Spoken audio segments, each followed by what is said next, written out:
الحمد لله رب العالمين الرحمن الرحيم مالك يوم الدين إياك نعبد وإياك نستعين اهدنا الصراط المستقيم صراط الذين أنعمت عليهم غير المغضوب عليهم ولا الضالين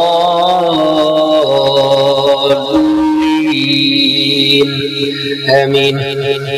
والمحصنات من النساء إلا ما ملكت أيمانكم كتاب الله عليكم وأحل لكم ما وراء ذلكم أن تبتغوا بأموالكم محصنين غير مسافحين فما استمتعتم به منهن فآتوهن أجورهن فريضة ولا جناح عليكم فيما تراضيتم به من بعد الفريضة إن الله كان عليما حكيما. ومن لم يستطع منكم قولا أن ينكح المحصنات المؤمنات فمما ملكت أيمانكم من فتياتكم المؤمنات والله أعلم بإيمانكم بعضكم من بعض فانكحوهن بإذن أهلهن وآتوهن أجورهن بالمعروف محصنات غير مسافحات ولا متخذات أخدان فإذا أحصن فإن أتين بفاحشة فعليهن نصف ما على المحصنات من العذاب ذلك لمن خشي العنة منكم وأن تصبروا خير لكم والله غفور رحيم. يريد الله ليبين لكم ويهديكم سنن الذين من قبلكم ويتوب عليكم والله عليم حكيم. والله يريد أن يتوب عليكم ويريد الذين يتبعون الشهوات أن تميلوا ميلا عظيما. يريد الله أن يخفف عنكم وخلق الإنسان ضعيفا. يا أيها الذين آمنوا لا تأكلوا أموالكم بينكم بالباطل إلا أن تكون تجارة عن تراض منكم ولا تقتلوا أنفسكم إن الله كان بكم رحيما. ومن يفعل ذلك عدوانا وظلما فسوف نصليه نارا وكان ذلك على الله يسيرا. إن تجتنبوا كبائر ما تنهون عنه نكفر عنكم سيئاتكم وندخلكم مدخلا كريما. ولا تتمنوا ما فضل الله به بعضكم على بعض للرجال نصيب مما اكتسبوا وللنساء نصيب مما اكتسبن واسألوا الله من فضله إن الله كان بكل شيء عليما. ولكل جعلنا موالي مما ترك الوالدان والأقربون والذين عقدت أيمانكم فآتوهم نصيبهم إن الله كان على كل شيء شهيدا. الرجال قوامون على النساء بما فضل الله بعضهم على بعض وبما أنفقوا من أموالهم فالصالحات قانتات حافظات للغيب بما حفظ الله. واللاتي تخافون نشوزهن فعظوهن واهجروهن في المضاجع واضربوهن فإن أطعنكم فلا تبغوا عليهن سبيلا إن الله كان عليا كبيرا. وإن خفتم شقاق بينهما فبعثوا حكما من أهله وحكما من أهلها إن يريدا إصلاحا يوفق الله بينهما إن الله كان عليما خبيرا. واعبدوا الله ولا تشركوا به شيئا وبالوالدين إحسانا وبذي القربى واليتامى والمساكين والجار ذي القربى والجار الجنب والصاحب بالجنب وابن السبيل وما ملكت أيمانكم إن الله لا يحب من كان مختالا فخورا. الذين يبخلون ويأمرون الناس بالبخل ويكتمون ما آتاهم الله من فضله وأعتدنا للكافرين عذابا مهينا. والذين ينفقون أموالهم رئاء الناس ولا يؤمنون بالله ولا باليوم الآخر ومن يكن الشيطان له قرينا فساء قرينا. وماذا عليهم لو آمنوا بالله واليوم الآخر وأنفقوا مما رزقهم الله وكان الله بهم عليما. إن الله لا يظلم مثقال ذرة وإن تك حسنة يضاعفها ويؤت من لدنه أجرا عظيما. فكيف إذا جئنا من كل أمة بشهيد وجئنا بك على هؤلاء شهيدا يومئذ يود الذين كفروا وعصوا الرسول لو تسوى بهم الأرض ولا يكتمون الله حديثا. يا أيها الذين آمنوا لا تقربوا الصلاة وأنتم سكارى حتى تعلموا ما تقولون ولا جنبا إلا عابري سبيل حتى تغتسلوا وإن كنتم مرضى أو على سفر أو جاء أحد منكم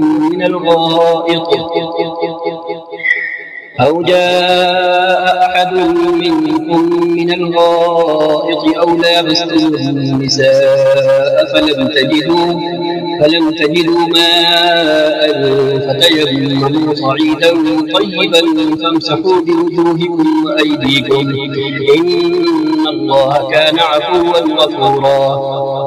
ألم تر إلى الذين أوتوا نصيبا من الكتاب يشترون الضلالة ويريدون أن تضلوا السبيل والله أعلم بأعدائكم وكفى بالله وليا وكفى بالله نصيرا.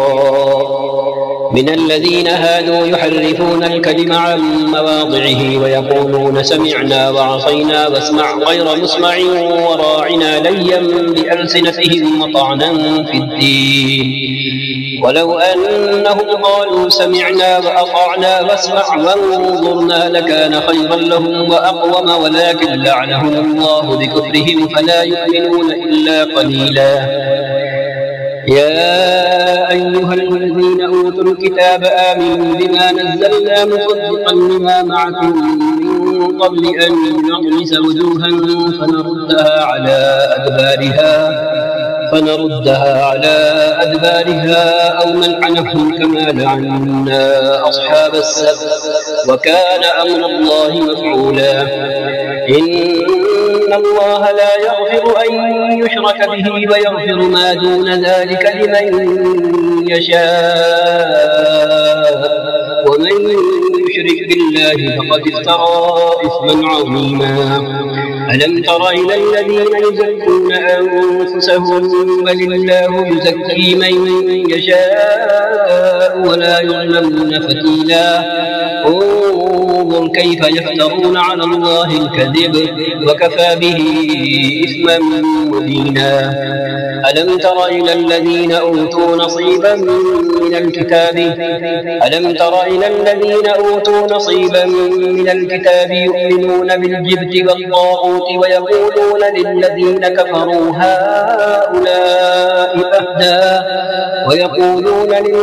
كفروا هؤلاء أهدى من الذين آمنوا سبيلا. أولئك الذين لعنهم الله ومن يلعن الله فلن تجد له نصيرا. أم لهم نصيب من الملك فإذا لا يؤتون الناس نقيرا. أم يحسدون الناس على ما آتاهم الله من فضله فقد آتينا آل إبراهيم الكتاب والحكمة وآتيناهم ملكا عظيما. فمنهم من آمن به ومنهم من صد عنه وكفى بجهنم سعيرا. إن الذين كفروا بآياتنا سوف نصليهم نارا كلما نضجت جلودهم بدلناهم جلودا غيرها ليذوقوا العذاب الله كان عزيزا حكيما. والذين آمنوا وعملوا الصالحات سندخلهم جنات تجري من تحتها الأنهار خالدين فيها أبدا لهم فيها أزواج مطهرة وندخلهم ظلا ظليلا. إن الله يأمركم أن تؤدوا الأمانات إلى أهلها وإذا حكمتم بين الناس أن تحكموا بالعدل إن الله نعم ما يعظكم به إن الله كان سميعا بصيرا. يا أيها الذين آمنوا أطيعوا الله وأطيعوا الرسول وأولي الأمر منكم فإن تنازعتم في شيء فردوه إلى الله والرسول إن كنتم تؤمنون بالله واليوم الآخر ذلك خير وأحسن تأويلا. ألم تر إلى الذين يزعمون أنهم آمنوا بما أنزل إليك وما أنزل من قبلك يريدون أن يتحاكموا إلى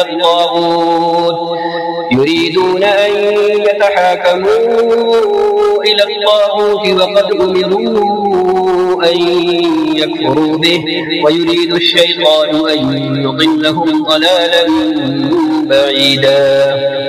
وإذا قيل لهم تعالوا إلى ما أنزل الله وإلى الرسول رأيت المنافقين يصدون عنك صدودا. فكيف إذا أصابتهم مصيبة بما قدمت أيديهم ثم جاءوك يحلفون بالله إن أردنا إلا إحسانا وتوفيقا. أولئك الذين يعلم الله ما في قلوبهم فأعرض عنهم وعظهم وقل لهم في أنفسهم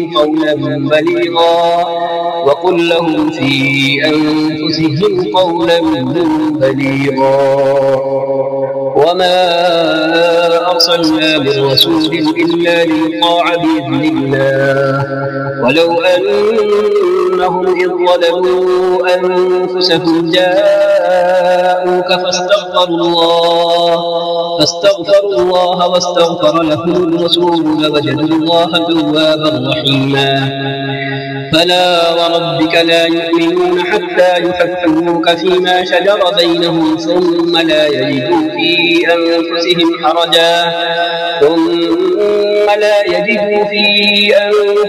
حرجا مما قضيت ويسلموا تسليما. ولو أنا كتبنا عليهم أن اقتلوا أنفسكم أو اخرجوا من دياركم ما فعلوه إلا قليل منهم ولو أنهم فعلوا ما يوعظون به لكان خيرا لهم وأشد تثبيتا. وإذا لآتيناهم من لدنا أجرا عظيما ولهديناهم صراطا مستقيما. ومن يطع الله والرسول فأولئك مع الذين أنعم الله عليهم من النبيين والصديقين والشهداء والصالحين وحسن أولئك رفيقا. ذلك الفضل من الله وكفى بالله عليما. يا أيها الذين آمنوا خذوا حذركم فانفروا ثبات أو انفروا جميعا وإن منكم لمن ليبطئن فإن أصابتكم مصيبة قال قد أنعم الله علي إذ لم أكن معهم شهيدا ولئن أصابكم فضل من الله ليقولن كأن لم تكن بينكم وبينه مودة يا ليتني كنت معهم فأفوز فوزا عظيما. فليقاتل في سبيل الله الذين يشرون الحياة الدنيا بالآخرة ومن يقاتل في سبيل الله فيقتل أو يغلب فسوف نؤتيه أجرا عظيما. وما لكم لا تقاتلون في سبيل الله والمستضعفين من الرجال والنساء والولدان الذين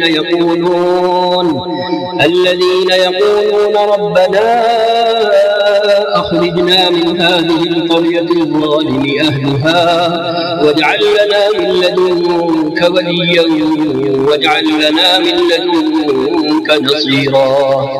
الذين آمنوا يقاتلون في سبيل الله والذين كفروا يقاتلون في سبيل الطاغوت فقاتلوا أولياء الشيطان إن كيد الشيطان كان ضعيفا.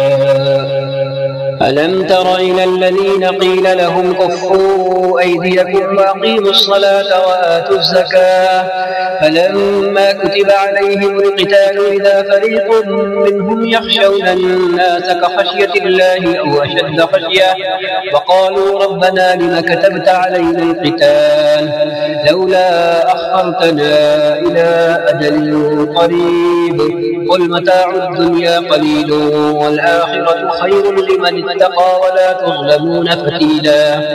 أينما تكونوا يدرككم الموت ولو كنتم في بروج مشيدة وإن تصبهم حسنة يقولوا هذه من عند الله وإن تصبهم سيئة يقولوا هذه من عندك قل كل من عند الله فما لهؤلاء القوم لا يكادون يفقهون حديثا. ما أصابك من حسنة فمن الله وما أصابك من سيئة فمن نفسك وأرسلناك للناس رسولا وكفى بالله شهيدا. من يطع الرسول فقد أطاع الله ومن تولى فما أرسلناك عليهم حفيظا. ويقولون طاعة فإذا برزوا من عندك بيت طائفة منهم غير الذي تقول والله يكتب ما يبيتون فأعرض عنهم وتوكل على الله وكفى بالله وكيلا. أفلا يتدبرون القرآن ولو كان من عند غير الله لوجدوا فيه اختلافا كثيرا وإذا جاءهم أمر من الأمن أو الخوف يذاعوا به ولو ردوه إلى الرسول وإلى أولي الأمر منهم لعلمه الذين يستنبطونه منهم ولولا فضل الله عليكم ورحمته لاتبعتم الشيطان إلا قليلا. فقاتل في سبيل الله لا تكلف إلا نفسك وحرض المؤمنين عسى الله أن يكف بأس الذين كفروا والله أشد بأسا وأشد تنكيلا. من يشفع شفاعة حسنة يكن له نصيب منها ومن يشفع شفاعة سيئة يكن له كفر منها وكان الله على كل شيء مقيتا. وإذا حييتم بتحية فحيوا بأحسن منها أو ردوها إن الله كان على كل شيء حسيبا. الله لا إله إلا هو لا يجمعنكم إلى يوم القيامة لا ريب فيه ومن أصدق من الله حديثا. فما لكم في المنافقين فئتين والله أركسهم بما كسبوا أتريدون أن تهدوا من أضل الله ومن يضلل الله فلن تجد له سبيلا.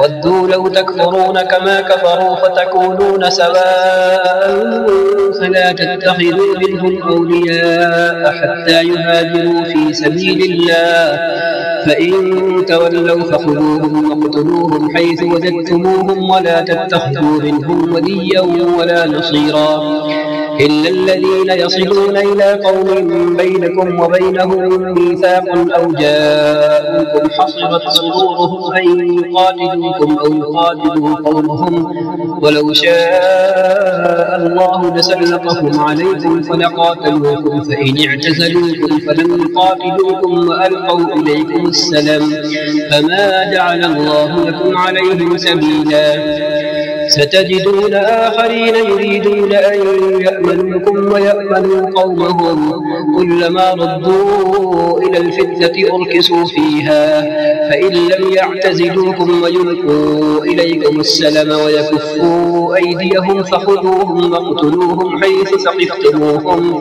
وأولئكم جعلنا لكم عليهم سلطانا مبينا وما كان لمؤمن أن يقتل مؤمنا إلا خطأ ومن قتل مؤمنا خطأ فتحرير رقبة وما كان لمؤمن أن يقتل مؤمنا إلا خطأ ومن قتل مؤمنا خطأ فتحرير رقبة مؤمنة ودية مسلمة إلى أهله إلا أن يصدقوا فإن كان من قوم عدو لكم وهو مؤمن فتحرير رقبة مؤمنة وإن كان من قوم بينكم وبينهم ميثاق فدية مسلمة إلى أهله وتحرير رقبة مؤمنة فمن لم يجد فصيام شهرين متتابعين توبة من الله وكان الله عليما حكيما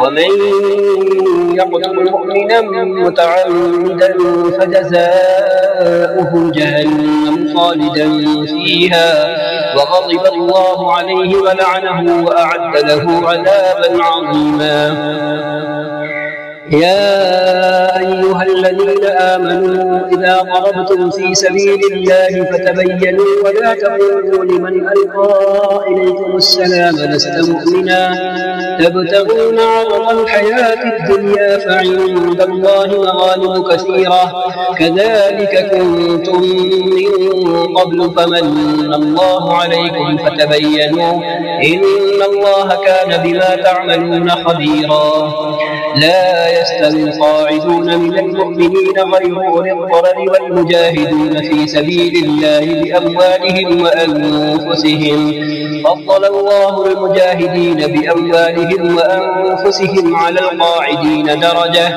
وكلا وعد الله الحسنى وفضل الله المجاهدين على القاعدين أجرا عظيما درجات منه ومغفرة ورحمة وكان الله غفورا رحيما إن الذين توفاهم الملائكة ظالمي أنفسهم قالوا فيم كنتم قالوا كنا مستضعفين في الأرض قالوا ألم تكن أرض الله واسعة فتهاجروا فيها فأولئك مأواهم جهنم وساءت مصيرا إلا المستضعفين من الرجال والنساء والبلدان لا يستطيعون حيلة ولا يهتدون سبيلا فأولئك عسى الله أن يعفو عنهم وكان الله عفوا غفورا ومن يهاجر في سبيل الله يجد في الأرض مراغما كثيرا وسعة ومن يخرج من بيته مهاجرا إلى الله ورسوله ثم يدركه الموت فقد وقع أجره على الله وكان الله غفورا رحيما وإذا ضربتم في الأرض فليس عليكم جناح أن تقصروا من الصلاة إن خفتم أن يفتنكم الذين كفروا إن الكافرين كانوا لكم عدوا مبينا وإذا كنت فيهم فأقمت لهم الصلاة فلتكن طائفة منهم معك وليأخذوا أسلحتهم فإذا سجدوا استأذنوا فليكونوا من ورائكم ولتأت طائفة أخرى لم يصلوا فليصلوا معك وليأخذوا حذرهم وأسلحتهم ود الذين كفروا لو تغفلون عن أسلحتكم وأمتعتكم فيميلون عليكم ميلة واحدة ولا جناح عليكم إن كان بكم أذى من مطر أو كنتم مرضى أن تضعوا أسلحتكم وخذوا حذركم إن الله أعد للكافرين عذابا مهينا فإذا قضيتم الصلاة فاذكروا الله قياما وقعودا وعلى جنوبكم فإذا اطمأننتم فأقيموا الصلاة إن الصلاة كانت على المؤمنين كتابا موقوتا ولا تهنوا في ابتغاء القوم إن تكونوا تعلمون فإنهم يعلمون كما تعلمون وترجون من الله ما لا يرجون وكان الله عليما حكيما إنا أنزلنا إليك الكتاب بالحق لتحكم بين الناس بما أراك الله ولا تكن للخائنين خصيما واستغفر الله إن الله كان غفورا رحيما ولا تجادل عن الذين يختالون أنفسهم إن الله لا يحب من كان خوانا أثيما يستخفون من الناس ولا يستخفون من الله وهو معهم إذ يبيتون ما لا يرضى من القول وكان الله بما يعملون محيطا ها أنتم هؤلاء جادلتم عنهم في الحياة الدنيا فمن يجادل الله عنهم يوم القيامة أم من يكون عليهم وكيلا ومن يعمل سوءا أو يظلم نفسه ثم يستغفر الله يجد الله غفورا رحيما ومن يكسب إثما فإنما يكسبه على نفسه وكان الله عليما حكيما ومن يكسب خطيئة أو إثما ثم يرمي به بريئا فقد احتمل بهتانا وإثما مبينا ولولا فضل الله عليك ورحمته لهم طائفة منهم أن يضلوك وما يضلون إلا أنفسهم وما يضرونك من شيء وأنزل الله عليك الكتاب والحكمة وعلمك ما لم تكن تعلم وكان فضل الله عليك عظيما لا خير في كثير من نجواهم إلا من أمر بصدقة أو معروف أو إصلاح بين الناس ومن يفعل ذلك ابتغاء مرضات الله فسوف نؤتيه أجرا عظيما ومن يشاقق الرسول من بعد ما تبين له الهدى ويتبع غير سبيل المؤمنين نوله ما تولى ونصله جهنم وساءت مصيرا إن الله لا يغفر أن يشرك به ويغفر ما دون ذلك لمن يشاء ومن يشرك بالله فقد ضل ضلالا بعيدا إن يدعون من دونه إلا إناثا وإن يدعون إلا شيطانا مريدا لعنه الله وقال لأتخذن من عبادك نصيبا مفروضا ولأضلنهم ولأمنينهم ولآمرنهم فليبتكن آذان الأنعام ولآمرنهم فليغيرن خلق الله ومن يتخذ الشيطان وليا من دون الله فقد خسر خسرانا مبينا يعدهم ويمنيهم وما يعدهم الشيطان إلا غرورا أولئك أولئك مأواهم جهنم ولا يجدون عنها محيصا. والذين آمنوا وعملوا الصالحات سندخلهم جنات تجري من تحتها الأنهار خالدين فيها أبدا وعد الله حقا ومن أصدق من الله قيلا. ليس بأمانيكم ولا أماني أهل الكتاب من يعمل سوءا يجز به ولا يجد له من دون الله وليا ولا نصيرا. ومن يعمل من الصالحات من ذكر أو أنثى وهو مؤمن فأولئك يدخلون الجنة ولا يظلمون نقيرا. ومن أحسن دينا ممن أسلم وجهه لله وهو محسن واتبع ملة إبراهيم حنيفا واتخذ الله إبراهيم خليلا. ولله ما في السماوات وما في الأرض وكان الله بكل شيء محيطا. ويستفتونك في النساء قل الله يفتيكم فيهن وما يتلى عليكم في الكتاب في يتامى النساء اللاتي لا تؤتونهن ما كتب لهن وترغبون أن تنكحوهن والمستضعفين من البلدان وأن تقوموا لليتامى بالقسط وما تفعلوا من خير فإن الله كان به عليما. وإن امرأة خافت من بعدها نشوزا أو إعراضا فلا جناح عليهما أن يصلحا بينهما صلحا والصلح خير. وأحضرت الأنفس الشح وإن تحسنوا وتتقوا فإن الله كان بما تعملون خبيرا. ولن تستطيعوا أن تعدلوا بين النساء ولو حرصتم فلا تميلوا كل الميل فتذروها كالمعلقة. وإن تصلحوا وتتقوا فإن الله كان غفورا رحيما. وإن يتفرقا يغني الله كلا من سعته وكان الله واسعا حكيما. ولله ما في السماوات وما في الأرض ولقد وصينا الذين أوتوا الكتاب من قبلكم وإياكم أن اتقوا الله.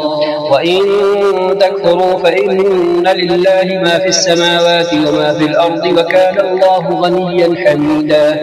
ولله ما في السماوات وما في الأرض وكفى بالله وكيلا. إن يشأ يذهبكم أيها الناس ويأتي بآخرين وكان الله على ذلك قديرا.